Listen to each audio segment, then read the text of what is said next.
વડોદરા શહેર કોંગ્રેસ સમિતિ દ્વારા કોંગ્રેસ કાર્યાલય ખાતે 79માં સ્વાતંત્ર્ય પર્વની ઉજવણી કરાઈ। આજે દેશના 79માં સ્વાતંત્ર્યની ઉજવણી કરવામાં આવી રહી છે, ત્યારે વડોદરા શહેર કોંગ્રેસ સમિતિ દ્વારા દાંડિયા બજાર લકડી પુલ કોંગ્રેસ કાર્યાલય ખાતે ધ્વજવંદન કાર્યક્રમ યોજવામાં આવ્યો હતો, જેમાં વડોદરા શહેર કોંગ્રેસ સમિતિના પ્રમુખ, વિપક્ષના નેતા, સ્થાનિક નગરસેવકો સાથેના કાર્યકર્તાઓ ઉપસ્થિત રહ્યા હતા અને વિપક્ષના નેતા ચંદ્રકાંત શ્રીવાસ્તવે તમામ શહેરીજનોને 79માં સ્વાતંત્ર્ય પર્વની શુભેચ્છાઓ પાઠવી।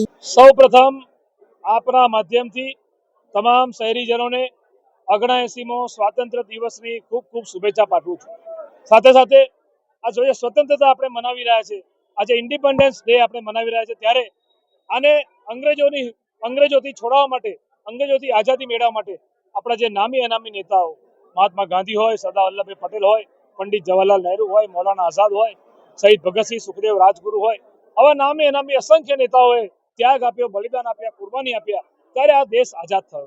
ત્યારે છેલ્લા 11 વર્ષથી જે લોકો સત્તામાં બેઠા છે, એમના રાજમાં એવું લાગે છે કે આપણે ફરી ગુલામી બાજુ જઈ રહ્યા છીએ। ત્યારે આ બીજી આઝાદીની લડાઈ આ કોંગ્રેસ પાર્ટી લડી રહી છે, અમારા નેતા રાહુલજી ગાંધીના નેતૃત્વમાં, અને સંકલ્પ લઈએ છીએ કે નગરજનો માટે અમે ન્યાય અપાવીશું।